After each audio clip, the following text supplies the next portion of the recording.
हर हर महादेव है सभी को। आज अपन पढ़ने वाले हैं रिफ्रैक्टिव इंडेक्स। तो रिफ्रैक्टिव इंडेक्स के जो क्वेश्चन हैं वो दो टाइप से पूछा जा सकता है। एक तो इसका जो रिफ्रैक्टिव इंडेक्स है वो शॉर्ट टाइप क्वेश्चन के अंदर पूछा जा सकता है, एक जो है वो लॉन्ग टाइप में पूछा जा सकता है। तो शॉर्ट टाइप जो है वो 1 मार्क्स का सिर्फ आएगा, और जो लॉन्ग टाइप का है वो 3 मार्क्स का भी आ सकता है और 5 मार्क्स का भी आता है। डिपेंड ये करता है कि 3 या 5 या 1 मार्क्स में से कितने मार्क्स का है, उसके हिसाब से अपने को लिखना है। और सिर्फ अगर आपको डिफाइन करने को बोले तो आपको इसकी सिर्फ डेफिनेशन लिख देनी है, ठीक है। और अगर आपको डिफाइन करने के साथ में आपको ये बोले कि इसकी जो यूनिट जो है वो क्या है, या इसको कैसे होता है, या किस किस मीडियम के बीच में ये होता है, तो फिर आपको पूरा प्रॉपर एक्सप्लेनेशन इसका देना पड़ेगा। तो मैं आपको दोनों ही तरीके से बता देता हूँ। यहाँ पे सिर्फ अपने को पूछा गया कि रिफ्रैक्टिव इंडेक्स होता क्या है, तो सिर्फ डेफिनेशन अपने लिख देंगे इसकी, और उसके बाद में हम इसको क्या होता है रिफ्रैक्टिव इंडेक्स, कैसा इसका मीडियम होता है, या जो इसका यूनिट होता है वो क्या होता है, प्रॉपर सारी चीज़ें मैं बता दूंगा, रेशियो वगैरह सारी चीज़ें बता दूंगा। तो रिफ्रैक्टिव इंडेक्स अपन कहते हैं जब जैसे मान लो कि ये एक मीडियम है, ये एक फर्स्ट मीडियम है, ठीक है, और एक ये सेकंड मीडियम है, ठीक है। ये फर्स्ट मीडियम हो गया और सेकंड मीडियम हो गया। अब फर्स्ट मीडियम से इसको मैंने यहाँ पे बना दिया, ठीक है। ये कुछ इस तरह से आपको डायग्राम भी बना के आना है ताकि इसका अच्छा इम्पेक्ट पड़ेगा। तो ये हो गया अपना इस रिफ्रैक्टिव इंडेक्स के जो भी अपना मीडियम है इसके परपेंडिकुलर। अब यहाँ से अपनी इंसिडेंट रे जो है फर्स्ट मीडियम से सेकेंड मीडियम की तरफ में जा रही है, ठीक है। ये जो एंगल है ये हो गया है इंसिडेंट एंगल, ठीक है। अब इंसिडेंट एंगल ये हो गया। फिर यहाँ से आपको पता है कि ये जब भी अपन फर्स्ट मीडियम से सेकंड मीडियम के अंदर जब लाइट जाती है तो उसकी जो लाइट जो होती है वो धीमी हो जाती है। तो धीमी होने की वजह से जो उसका एंगल है वो भी चेंज होता है। तो ये इसका एंगल कुछ इस तरह से हो गया, जबकि एक्चुअल के अंदर जो एंगल है वो सीधा इस तरह से जाना चाहिए था, बट ये ऐसे नहीं जाके यहाँ पे एंगल चेंज हो गया और ये थोड़ा मुड़ गया। तो ये जो एंगल है ये है रिफ्लेक्टेड एंगल, ठीक है। कई बार बच्चे यहाँ पे गलती कर देते हैं, यहाँ पे लिखते हैं रिफ्लेक्टेड एंगल लिख देते हैं, बट रिफ्लेक्टेड एंगल कब होता है, जब यहाँ से टकरा के ये जो रे हैं ये इस तरह से जाती, तो ये जो एंगल था ये रिफ्लेक्टेड एंगल होता।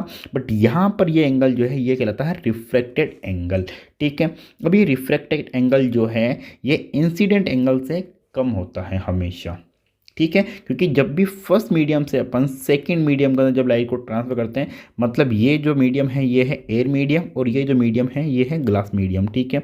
तो फर्स्ट मीडियम से जब सेकंड मीडियम के अंदर अपन लाइट को ट्रांसफर कर रहे हैं तो ये जो लाइट है ये धीमी हो जाएगी, स्पीड इसकी कम हो जाएगी। तो इसी को अपन जो है रिफ्लेक्टिव इंडेक्स बोलते हैं, ठीक है। तो जो इसका जो रेशियो, जो इसकी जो स्पीड होती है एयर में जो स्पीड होती है लाइट की वो, और जो ग्लास के अंदर जो स्पीड होती है लाइट की वो, उन दोनों का रेशियो जो होता है उसको अपन बोलते हैं रिफ्रैक्टिव इंडेक्स, ठीक है। अब इसको लिखना कैसे है, इसको लिखने हैं द रेशियो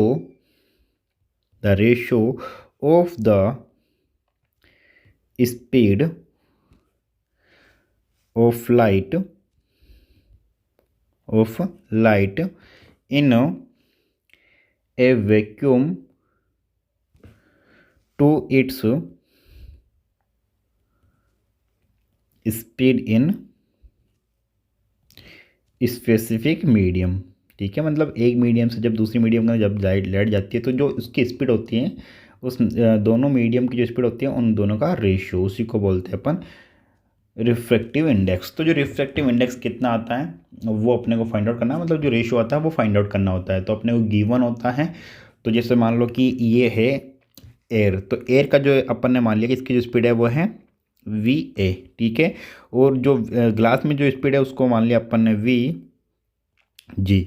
तो v a upon v g is equal to क्या होगा वो अपन फाइंड आउट कर लेंगे। और अपने को पता है कि जो एयर के अंदर स्पीड होती है लाइट की वो होती है 3 × 10⁸ मीटर पर सेकेंड, और ग्लास के अंदर होती हैं 2 × 10⁸ मीटर पर सेकेंड, ठीक है। तो इसका जो रेशियो है वो क्या हो जाएगा 3 × 10⁸ अपॉन 2 × 10⁸ मीटर पर सेकेंड। तो ये 10⁸ से 10⁸ कैंसिल हो जाएगा, तो ये हो जाएगा 3/2 मीन्स कितना हो जाएगा रेशियो का 3:2।